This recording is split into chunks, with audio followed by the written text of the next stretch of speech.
Hello, hello, and welcome to Exhale with Regina, Women Owning Their Voices. I am not Regina Hall. I am Tisha Hammond, today's guest host, a great and dear friend of Regina Hall, her sister in business, her accountability partner, and bringing you greetings on behalf of Regina Hall, who is celebrating her daughter's birthday this week. And isn't this great? Because it's the week of National Daughters Day. So we honor Regina as she is creating time and space to honor her beloved daughter, her young queen. So the show goes on. We knew we had to continue to bring you a beautiful message from today's guest star, and we're going to get to that really soon. If this is your first time watching Exhale with Regina, then I need you to like this episode. I need you to make comments. I need you to invite your family, friends, and fans to see and hear an incredible message from today's guest star. I want you to share the episode and certainly do not want you to keep it a secret from anyone you know. And here's why. Exhale with Regina is designed to help women see themselves. So women do not see our best gifts and talents and abilities first all the time, right? And that keeps some of us stuck in shame, in false guilt, in comparison traps, having low self-esteem and a low or poor image. Really, that means we can struggle. We can struggle in a lot of areas. And we want you to embrace yourself, embrace your beauty. Um, we want to embrace you for all of the family expectations you have and can overcome. And we know there are distorted thoughts that we put on ourselves from these societal norms, right? So women can embrace themselves, see their beauty, not the beauty that society defines for us. But I know our guest star is going to love this, our God given beauty. Yes. That beauty, that God given beauty, is tied to our purpose. We're going to talk some purpose today. So when you take the journey to exhale with Regina, then you can move from pain to purpose and shine light into hidden places. Let's get this conversation started, y'all. You see our guest star here in studio, and I will give a proper introduction to Dr. Segars momentarily. I do just want to just ask that we all just stop for a moment and do what the show is named, and that's for a purpose. We don't often breathe deeply enough. Our lungs don't know what it's like to really feel the capacity sometimes and then let that air out. So I'll ask Dr. Segars if you'll join me in a brief exhale and release on the count of three. One, two, three.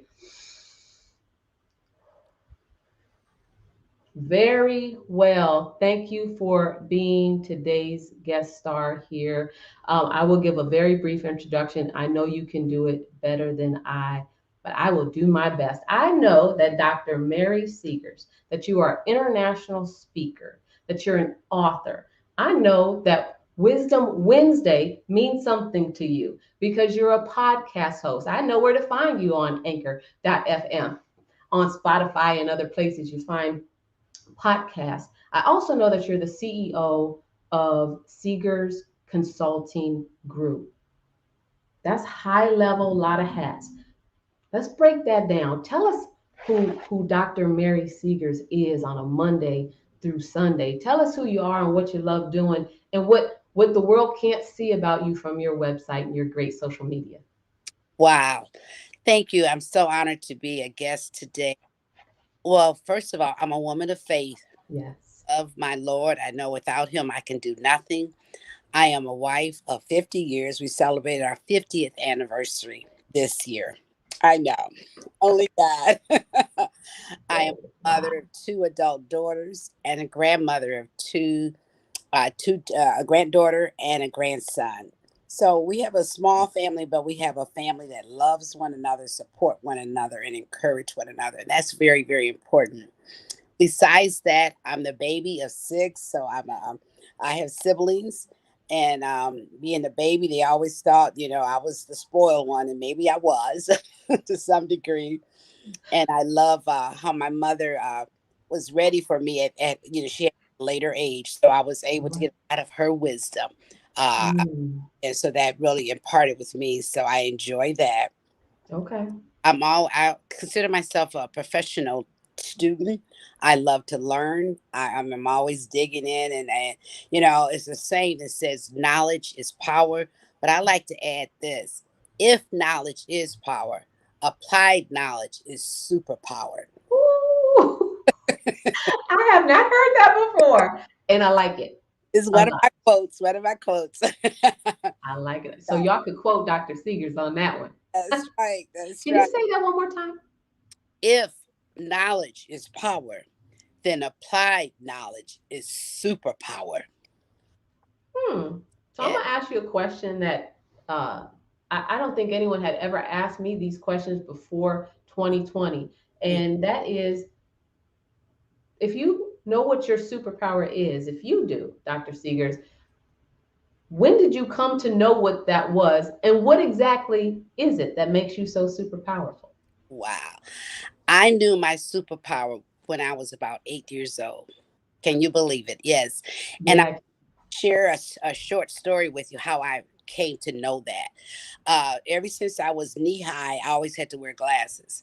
And when I was growing up, the only glasses for girls were either the pink cat eyes or the blue cat eyes. So I had my pink cat eyes on this brown complected face, and kids would tease me, look at old four eye, look at old. And I heard that so much. And I came home crying one day and I told my mother, I said, I don't want to wear my glasses anymore. And she said, why, little Mary? I was named after my mother. And I said, because the kids will keep teasing me saying I'm four eyed. She said, stop it. She said, you're wearing your glasses because you're smart. You need to see the blackboard. And, people talk about people who are great. And so don't worry about it. They talked about Jesus Christ, and he was a phenomenal man, right? And so that you wearing your glasses is going to let the world know that you are smart, you are intelligent. I can read, I can Yeah. see clearly, and I know that I am. And so that gave me self confidence. That gave me encouragement that it doesn't matter what other people say about me. But she said, "What are you saying about yourself, Mary?" So Mm, that really locked in my superpower, if you will, which was self worth, yeah. knowing that I am valuable, knowing that it doesn't matter what other people say, it's what I say about myself. You know, Yeah. the scripture I love to say, "He that's so a man thinketh, so is she," or so is he. Yeah. So if I know that I can do all things through Christ, that's going to help me to override those naysayers, if you will. Look, I like what Mama said. She says, "Stop it." She says, "Stop it. Yeah. Don't let that thought stay in your head. Kick it out. You are wearing them because you're smart." Yes. Now, if that ain't love, I don't know what is. Yeah. Okay, okay, okay, okay. Lil Mary, we're not gonna call you that no more though. Okay. So one of the things that we enjoy speaking about on Exhale with Regina is mentoring. So, I mean, if we look at your title alone, we can tell that you have a high degree of education. Can you tell us some of the mentors in the educational system and then in your life cycle who have poured into you? You know, um, Thank you for that question too. My first mentor really was my mother, as I mentioned earlier. But along the way, I had great mentors in my undergrad. I had one instructor that just constantly gave me the blues, but that person allowed me to push myself, to go beyond, to do what I know I could do but didn't want to do it. And we're still friends even now. That was at Wayne State University. I just almost hated this lady, Mhm. but she was really a mentor from a distance. You can have Yeah. and then, of course, I often like to say a lot of my mentors are from my books that I read. I'm an avid reader. John C. Maxwell is my mentor. Yes. Never met the great man, but Yeah. I know I've read his books and I heard his heart and I know his intent, to put value into people. And so he's been one of my mentors for years. But through his books, you know, um, I went through this online while we were on pandemic last year. I went through a school called the Leaders School with Dr. Matthew Stevenson. Mm. Met him online, never met him, but that young man has been my mentor. I've learned so much. I've learned how to understand the pain, and appreciate the pain and grow from my pain, and not to let it make me bitter, but to make me better. And so Mm. able to really Mhm. get these wise people in my life, and I've always liked to be around people who are older than me. Even when I was a young teenager, I had people that were much older than me that imparted knowledge and wisdom into me that I couldn't get from my regular peers. So I appreciate that. And now I even consider myself a mentor. Mm. My one mentor said, it's great when your mentee become your mentor. So I was Mm. really acknowledging her because she's taught me so much. She's been where I wanted to go. And Yeah. so we would meet at 7 o'clock in the morning on a Saturday for years. And she was able to impart so much wisdom to me. And then she said, now I'm the mentee. It's also been Mm. her mentor. So Wow. I know that there are so many nuggets and gems and encouraging things and beautiful things that you just spoke. And I would love to hear the audience comment, to read comments come in. So please, to those who are watching, whether watching live, and we thank you, or on team replay, we thank you as well. Send your comments in so that we can engage with them. And certainly your hostess with the mostest, Regina, will engage with them as well. So, Dr. Segars, you mentioned superpower. What exactly is the superpower that you have? Because you said you wouldn't believe that you knew you had it at 8 years old. But what is the thing specifically? my my superpower is that I value people and I always want to see the best, that they live to their fullest potential, Yeah. that they be their authentic self. And with that, I've coached so many of my clients to let them know you are more than what you think you are. So my superpower is allowing people to see, to peel away that onion, Yeah. to really get to the core and the essence of who they are, to let them know, yeah, I am this, or I am a great listener. I am a great organizer. Whatever it is, because we always know the negative stuff, right? Nobody has to tell us about that. We hear that replay over and over in our mind. Yeah. Get to the good points and the essence of who you Mhm. really are. That does my heart so good. So my superpower is helping people reveal their true identity, if you will. Woo, that means some of us have a false identity. That means some of us haven't gone through a journey of self discovery to know the identity that we're created to be. And I feel you. I feel you. I wanted to acknowledge a comment from Regina Glaspie. She mentioned wanting a mentor, a wisdom person in her life. You mentioned something to the effect of sometimes we are mentored from a distance. Yes. And I think that that is so valuable because some people don't have someone, knocking down their door offering to be a mentor. And oftentimes mentors aren't seeking mentees, but you mentioned the name John C. Maxwell, um, a man of God, a multi-time, numerous best-selling author, probably written over 100 books, um, and and so many people are mentored just through the words of the books. So to Regina Glaspie, who made that incredible comment, you are not alone. There are definitely ways that you can receive mentoring from a distance, and then of course, Dr. Segars, when you were engaging with your mentors, was it ever a specific ask? Did you ever ask someone, would they be your mentor, or did it just evolve that way? I often think you have not because you ask not. Oh, come I'm on. old enough to say, Come I on. admire what you're doing. I like what you're doing. I want to be where you are. I want to Yeah. be like you when I grow up. I told my Yeah. one mentor that we used to meet on 7 o'clock in the morning. And she said she was flattered. She said, "Oh, really?" She said, "I'm just living my life." I said, "And you're living a great life. And I want to mimic your life, Yeah. you how I can be like you." And so I did approach, sometimes you have to ask what you want, 'cause it's not going to just come to you all the time. Come on. If you want something bad enough, you find a way to get what you need, that will help you and sustain you to get you to be the best person you can be. So yeah, I went Mm. and asked and I received.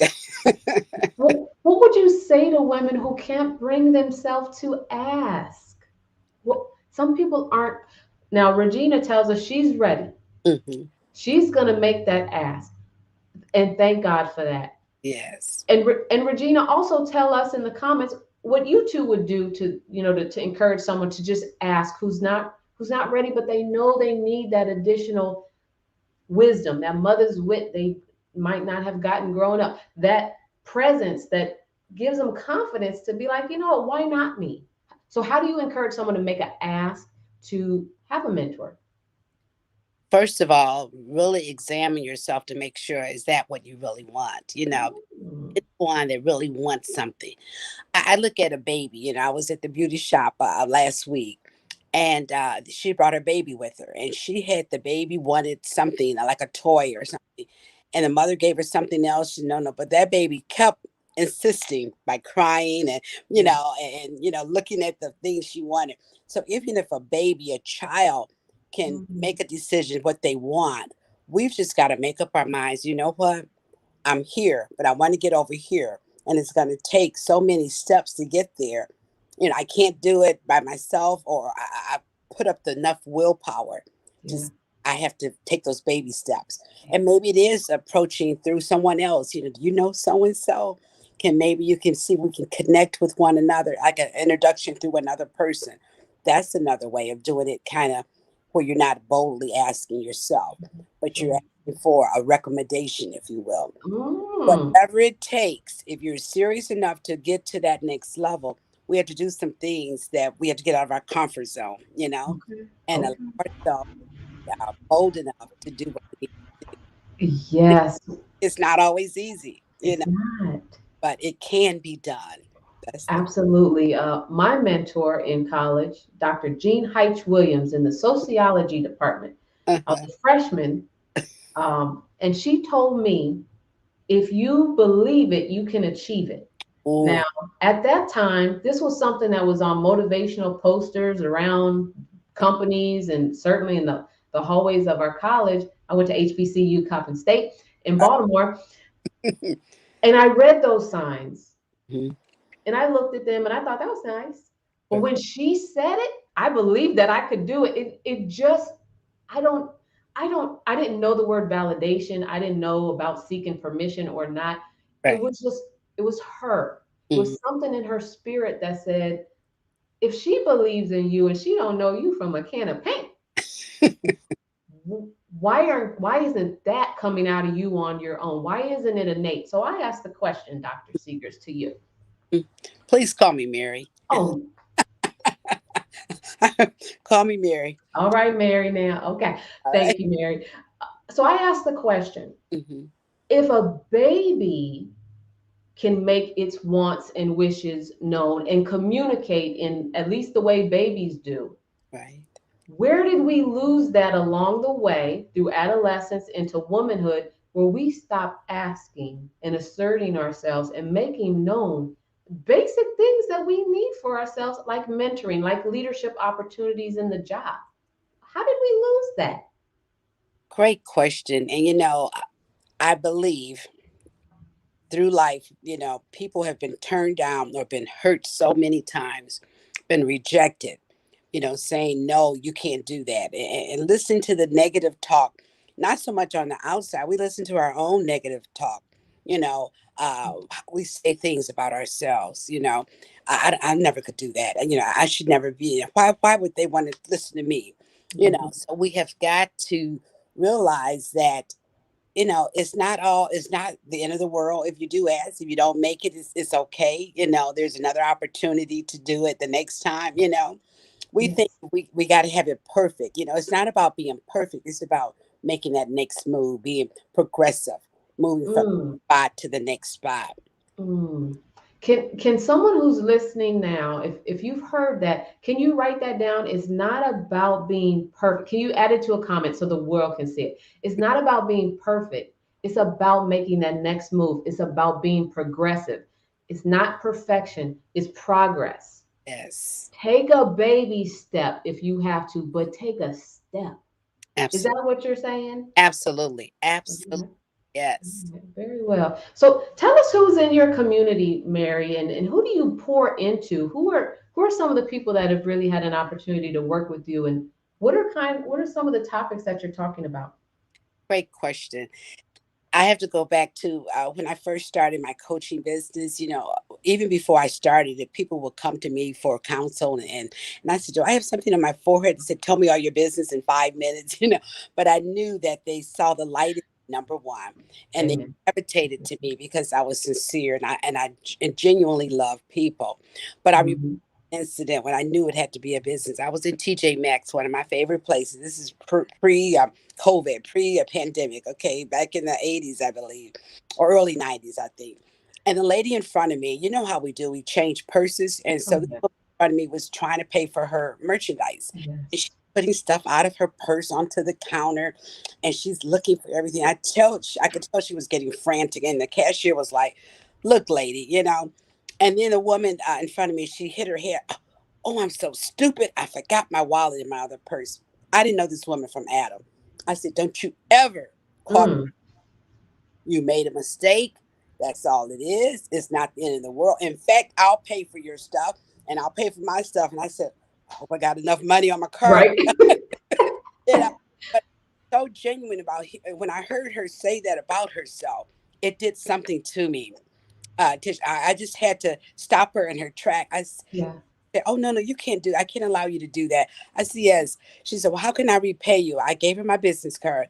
I said, "First of all, never, ever say that you're stupid. You just made Mm, a mistake." Because you know why? Your brain is saying, "Okay, she said I'm stupid. Now I got to do everything else to make that thing even more truer in my life."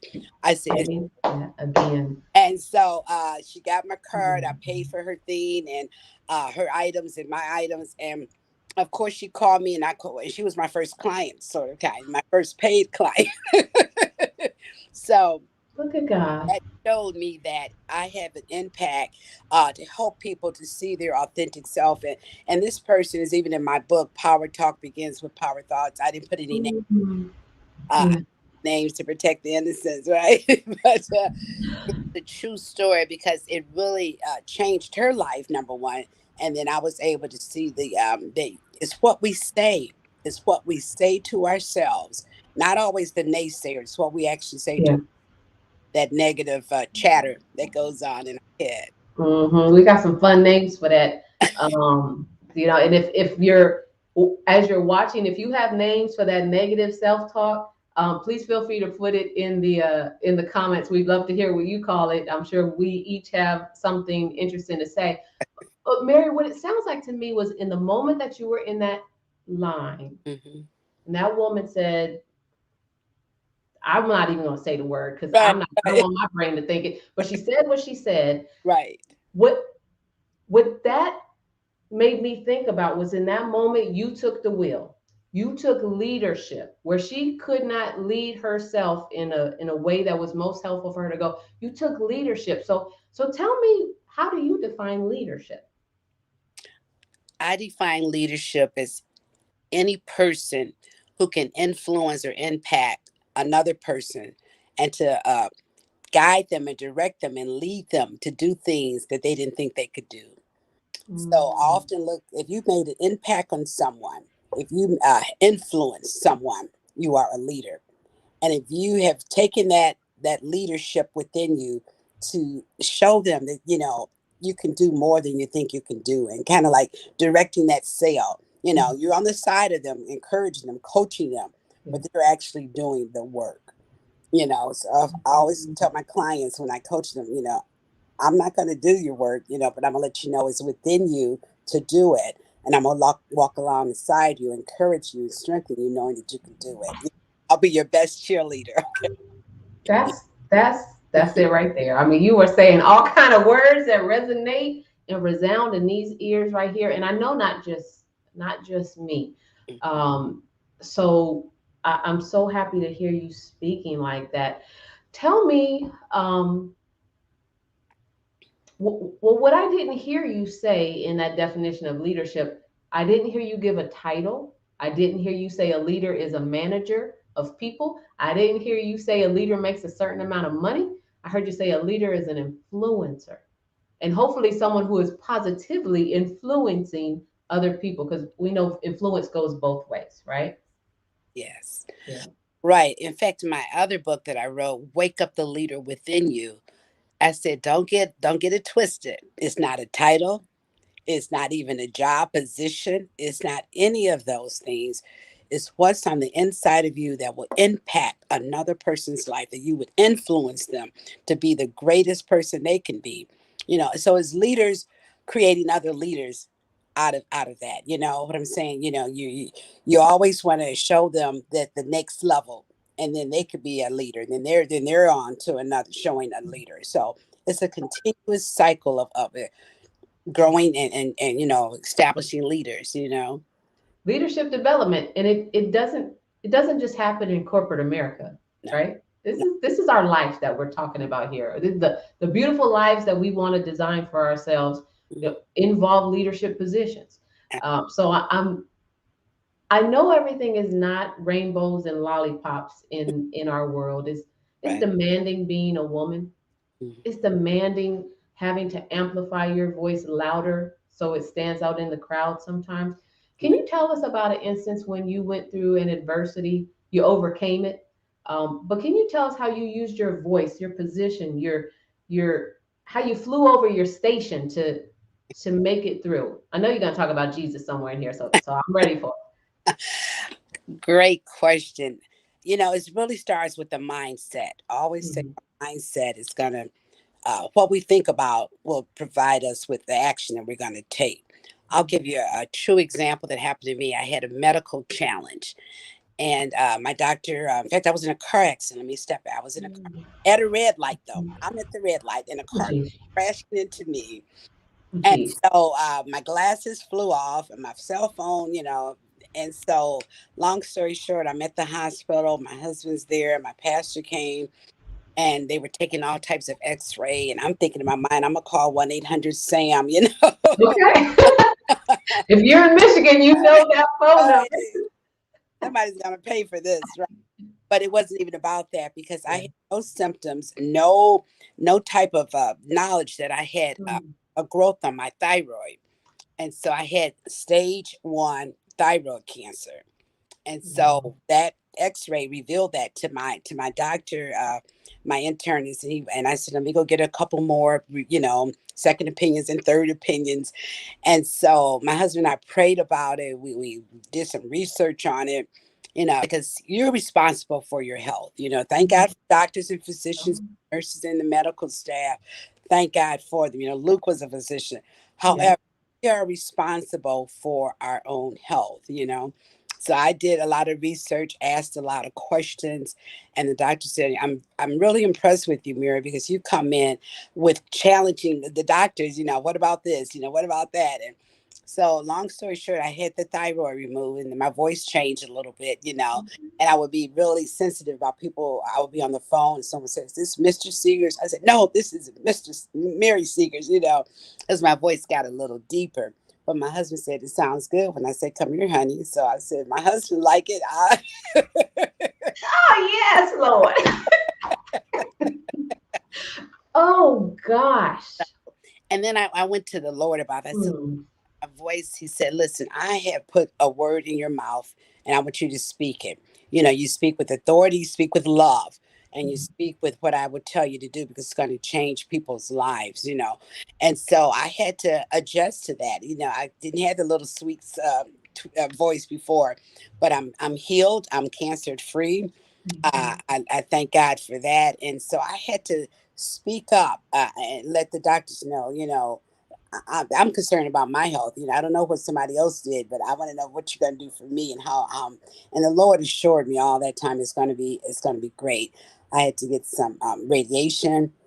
So it was just an experience that my husband and I and my whole family, we went through prayer and trusting the Lord, getting healing scriptures that talked about that we're healed, that I was healed. And so I love it. I just love it. It's incredible. You're a guest star on a show about women owning their voices. Your voice actually changed because of an adversity, a circumstance, and it doesn't seem like it has hurt you. Something that is meant to hurt you didn't doesn't seem to hurt you now. You don't look like what you've been through. Exactly, exactly. Initially, I would cry a lot. I mean, and I joined a support group that had been through my same experience. And then, really, my husband, he's my biggest cheerleader. He said, Mary, your voice is your voice. He said, God gave you this voice and you have something to speak. Don't let nothing or anything stop you from speaking. And so when I went over to Bangkok, Thailand, I spoke a 30-minute keynote speaker. And I mean, I could feel the anointing as I was speaking and allowing the Lord to use my voice. And so, yeah. Oh, so wait. So when we say international speaker, we're not we you traveled to Bangkok, Thailand and spoke in a hey, that's wonderful. It was After awesome. this procedure. After the procedure. Oh, yeah, after the procedure. Yeah. Yes. So my books over there, Wake Up the Leaders Within You, like Wake Up the Leader Within You, spoke. I was like, it had answered questions. I had question and answer after the 30-minute speech. It was phenomenal. And I said, only you, God. Yeah. Only the enemy thought you're not gonna be able to, nobody want to hear your voice. Yes, they do. Yeah. Oh my gosh. Oh my gosh. Okay, we've heard your husband mentioned a few times.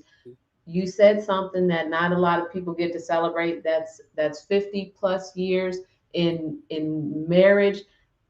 We're not gonna hang on the subject of marriage, but is there just anything you can sow into the listeners about commitment for that length of time in a relationship? Yes. And it takes much prayer. Wow. It takes much compromise. It's not about me, it's about us. Yeah. And I did some premarital counseling with a young couple about 3 months ago. And I shared with them, I said, it's not about you. It's the two of you going to come together as one. But if you keep God in the center of that marriage, when you're upset with him, you know, don't speak what you feel at that moment. Maybe go in another room, talk to the Lord, calm down, inhale and exhale. Exhale. Exhale. Yes. Because at Yeah. the spur of the moment, Yeah. you're hurt and you want to just lash back, right? Yeah. So many times I had to go in my bathroom was my safe space, and still it's my sanctuary. Sometimes I go in there, Lord, that husband you gave me. This is about right. I know. Well, we were both very young when we were back 17. I graduated from high school at 16 and then got married at 17. So we were very young, but through it all, we were able to grow together and to love the Lord more and to love one another and appreciate one another. I can complete some of his sentences and he can complete some of my sentences. Like, Excellent. oh God, this is weird. But the one thing I can encourage anyone, learn how to always think that it's not about you. Think of the other person more and allow God to use you in those situations when you're heated and you're upset, but Mm, let him calm you down so that you can come back together. Never go to bed angry with one for another. real. For My mom real. told me that, and his grandmother's told me that as well when we first got married. You guys are young, puppy love, and all of that, but you make sure that you never go to bed angry with one another. Make amends and allow God to heal your hurt or whatever. So Yeah. God is You're yes, you're onto something. What that you know what you mentioned about it's not individual. It's a couple. In fact, it's a triune when you have God in the middle of it. But it's about consideration. That's also what it boils down to. And I've not been married 50 years. I'm going on observation. I've been married less than 20 years, but we're getting close to that. Um, thank thanks be to God. but Yeah. it's about consideration. And you know who taught me that? Mhm. My husband. Wow. My husband. I gotta give him his props for what they do.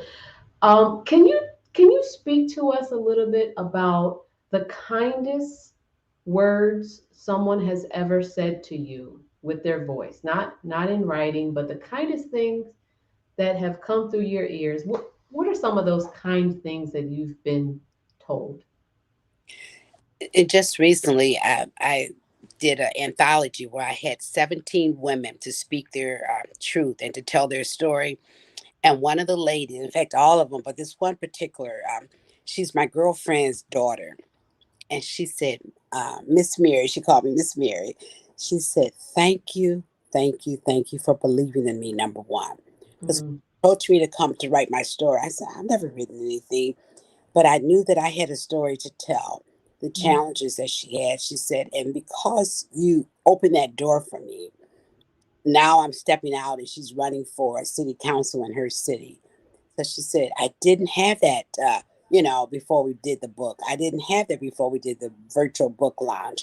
I didn't have that when you spoke kind words to me. So when she said, thank you, thank you, thank you for opening that door for me, I said, but it's always was there.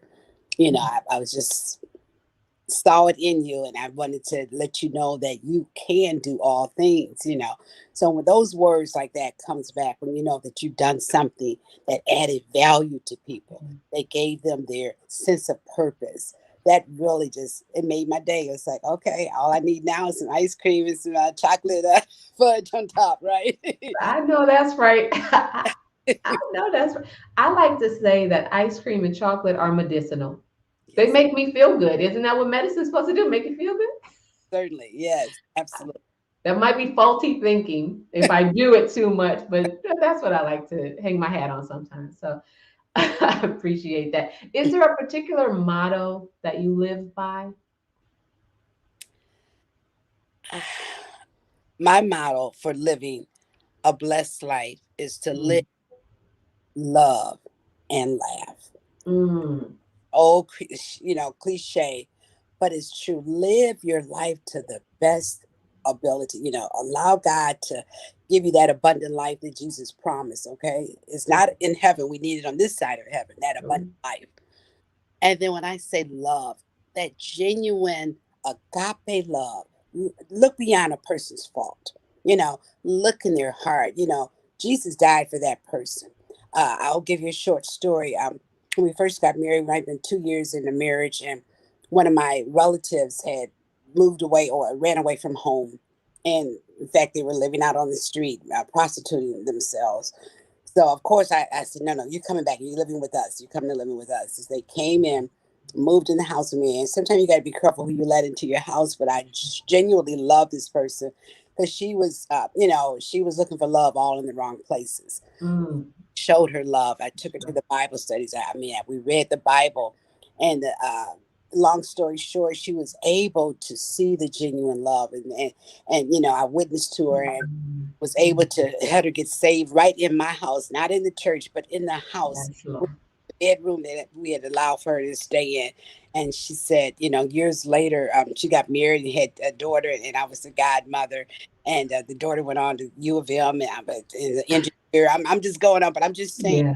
how I showed her that love. And she always said, Mary, thank you for loving on me. I said, no, no. I said, Jesus loved you more, but I wanted to show you that kind of love. And he used me, to show you that love. So you live genuinely and honestly, people will gravitate to you. People will see that genuine love and laugh. I love to laugh. I mean, I read this little thing, a joke a day, and it's so corny. That's so corny, but I be cracking up. I'm almost in tears. Why? Because laugh is good for it's like medicine. And, Yeah, it is. It really is. and we have to laugh. And so I that is what my motto is really is to live and to love and to laugh often. I always say, have you had your good laugh on today? So it's worth it. Sometimes try the laughing. It just does the heart good, Mm, flushes out, and it allows you to think clearly and to see that it's not bad. This too shall pass. absolutely. A couple months ago, I had a sick stomach from Oh, taking medicine. I Hmm. was on the phone because now most of the days are full of meetings back to back. Sometimes I'm on a laptop, sometimes my meeting is on the phone. Uh-huh. I was on the phone, I had my earbuds in, my stomach got sick right away. And my friend on the other line, Yeah. her name is Lisa, Uh-huh. she knew what I was about to do. I said, I'd give me 2 minutes. And I said, I can't be on my phone for 2 minutes. Hmm. She said, before it comes out, Hmm. smile to suppress it. Wow. And it worked. Isn't that something? She says, smile. The smile, now I'm no doctor. I didn't spend the night at the Holiday Inn. I don't have a degree in medicine. Something in my brain took hold of a message that smiling made me happy at that moment. And Wow. whatever was going on calmed down. Yeah. And I got back on the phone after a little bit and I thanked her because I would not have ever thought to try to change the situation. I was just going to let life happen in Hmm. that moment, relieve my sick stomach. And thank God someone took a moment, a precious moment to use their voice to Hmm. tell me, there are some alternatives. You don't just have to let that happen. Right. That's powerful. It is. I have a question about that family member that you mentioned. Hmm. Do you have an idea what was stopping her in the moment she decided to prostitute herself to get in? I'm a big assumption here, assuming she needed money. Yes. It, What was stopping her from embracing and loving on herself? she was In, from a large family. There was like 12 of them. Okay. okay. And they were poor, I mean, and so she didn't feel love. I think she was like in the middle of Mhm. somewhere in that 12, and she felt like there was no genuine love. It was just, she lost herself. She didn't know who she really was. And so by going out there, the man was, and she was very shapely too. She was, had a beautiful shape. They used to call it the Coca-Cola bottle shape Yeah. type thing. Beautiful legs, a beautiful face, but she didn't see her beauty. And say, "Oh, baby, you look good." And so that was good to her. And then they would pay her for that. So I think she was just lost in the midst, and like I said, looking for love all in the wrong places. She thought her body was her love piece, but yeah, she just needed the genuine love of God. And so and there's a lot of people out there that's like that looking for love all in the wrong places. It's their job, it's their hair, or their who they are, their title. No, look deep within yourself. Love yourself. The Bible said love your neighbor as you love yourself. That's a commandment for us, to love ourselves. um, just the way we are. He made us just perfectly the way we are. And so I believe she was just lost and searching and looking, and I just felt that need, that lack of that, and I just wanted to show her the genuine love and just help her in that vein, in that sense. Wow. Yeah. So we all have our definitions of beauty. Hmm. What makes us feel beautiful. Can you tell us how you define beauty? It starts from within. It really starts from within. Um, how you see yourself, and how you appreciate yourself, your gifts, your talents. All of that starts from within. And you go back to the word of God. He said, I love you first, from love when you were yet in your mother's womb. And we could get a good concept of that. Being the baby of six. Mother said I was a oops baby. Mother said, no, you weren't. You were planned and you were ordained, to be here. So it's a Thank blessing you, Mama. to know how it's all about the beauty within. Know that you are loved, know that you are beautiful. I think about that one movie that she said, "You are beautiful. You are, You are kind. you You are are kind." important. Yes, yes. The And help. we have to tell ourselves that. And our mistakes does not define us. Our mistakes don't define who you are. It's just that, learn from it, Yeah, move on. Don't yeah. camp at your failures. Don't camp there, because you got a mountain to go up to next.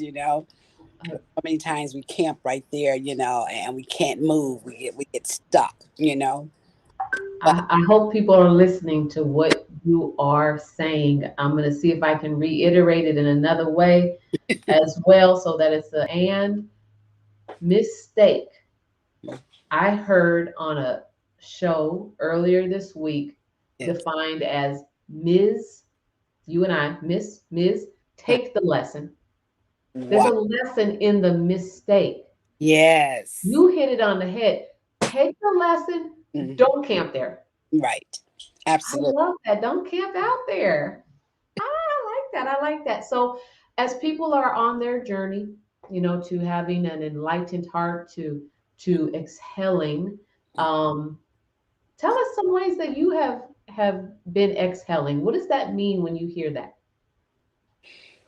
It's like stepping back, allowing yourself to catch up in that moment. Don't overdo it. So when you inhale, it's like you're allowing things to come up and then letting it out. Don't try to force something. You know what I'm saying? It's Yeah. almost in the morning. I'm a morning person. I get up early in the morning before my family gets up, and I go to my quiet room. Sometimes it is my other bathroom in the All Lord, right. All my right. sanctuary, and I just allow myself to just get familiar again with God, just to get in touch with the Holy Spirit, to allow Him to direct me. This is a brand new day. Mary, you never seen this day before. You've seen many Wednesdays, you've seen many, but not this day. It's a brand new day. His mercies are new today. You're going to be equipped to do all things that, who's going to strengthen you today. Yes. It allows me just to get myself in that mode, if you will, to allow myself to say, okay, I am so ready. Nothing is going to separate me from the love of God. Nothing's going to toggle me and stumble over me. You know, and so he said he would tell you things to come. So, I won't even almost be surprised if I allow him to do that. But you have to take that moment to exhale and allow that time to hear those, I call them those good nuggets, Mm, yes. and mentoring nuggets. That's why I call my show Yeah. Wisdom Wednesday. It's where I'm trying to give wisdom nuggets for everyday living. It's nothing spectacular, but we live in this world. But we need to know that it's not so much about the knowledge; it's about the wisdom and how to apply that. Mm, You know. Well, I tuned into a couple of recent episodes of Wisdom Wednesday. Is that it? Wisdom Wednesday? Yes, that's correct. And the topic was about zero. Ooh. It was good. It was good. And I want people to know where they can find that information out from in a moment. We haven't spent a lot of time talking about Seegers Consulting Group. Tell us what you do there. Okay, the Segars Consulting Group is the parent company for other companies, other entities. One is the New Direction Coaching LLC, where that's where the coaching is encamped up under that parent company. And then I also have my awesome publishing company where I've done the anthology books with the women. They had their books published. I have my own personal book published, and I'm working with a client now to get her book published. And so that's housed up under Seegers Consulting Group as well. And then I also have, if you need your documents to be notarized is Seegers Notary Services. So I can do it electronically. I can do it Yeah. remotely. I could come visit you at your business to do that as well. So I try to offer those services, and it's all up under the consulting group. That's why it's Seegers Consulting Group. But I do consulting with business women and entrepreneurs, helping them to learn their leadership competencies. And so it's just been a chore.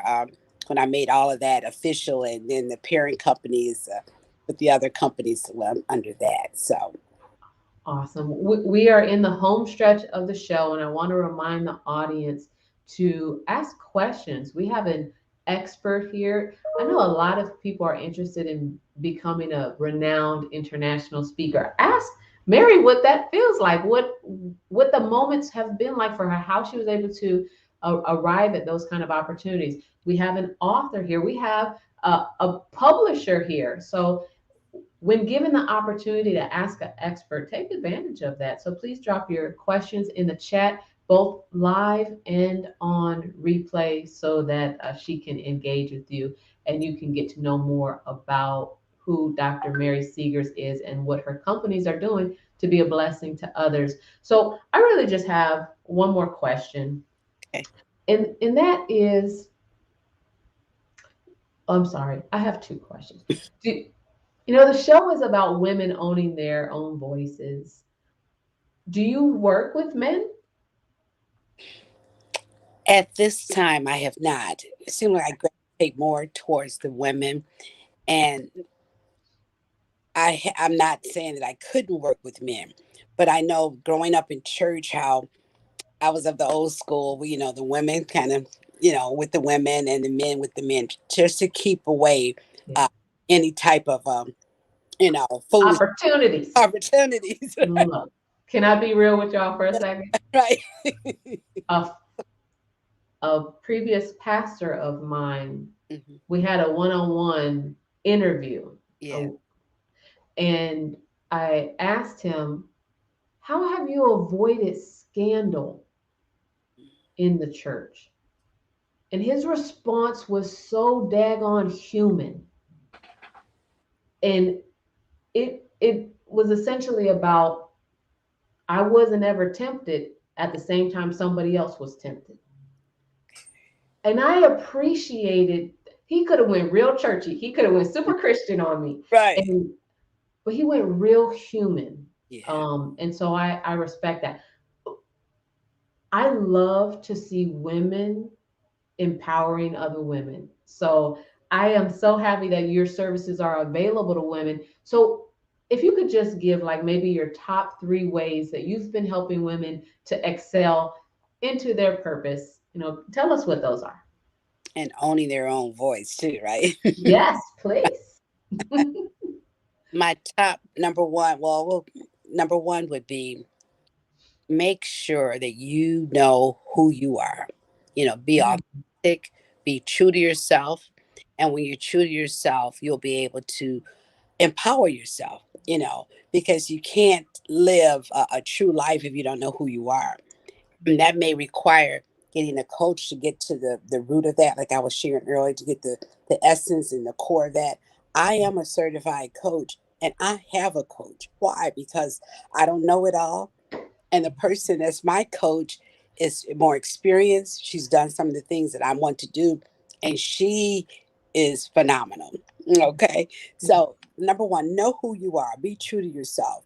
Number two, always follow your passion. And what I mean by that, a lot of times your parents might encourage you, girl, you'll be good as a teacher, or you might be good as a Sunday, whatever. Find out what is it that drives you. What is it that motivates you? What is it that make you get up every morning, even if you didn't get paid for it, because that's your passion. Another word could be your purpose, or that's your calling. That's your assignment. That's the lane you walk in. That's your anointed lane, whatever you want to call it. Know Yeah. that, know your name. Know that like you know your name. And then trust me, money will follow because you're doing what you were designed and destined to do, and people will find you. They be hunting you down. And the third thing is to live your life to the fullest. Yeah. Don't play small. It's time out for playing small. My book I'm about to write now is, and I just want to give you the title of it. Unlock your hidden treasure. It's time to shine. No longer do you need to play small. It's time out for that. Don't shrink your abilities or your gifts or Yeah. your power. Make somebody else. Hello. I got goosebumps. I got goosebumps. Hello. Hello. I It's time got goosebumps. to play because we know not the day or the hour. Don't wait or maybe tomorrow or next year I'll do it. Why not now? Yeah. Play big or go home. Come on, let's. Look, that imposter syndrome is right now speaking to somebody, negative self-talk saying, Mhm. you're not ready. They won't listen to you. They won't do such and such. Look, you put that thing in its place, which is the trash, Come on. and you feed your mind Yes. something that reminds you that you were created by the Most High God. Come on now. And He didn't create you to be average. He didn't create you to be mediocre. He didn't create you to be dim. I loved it. Say the title of your book one more time.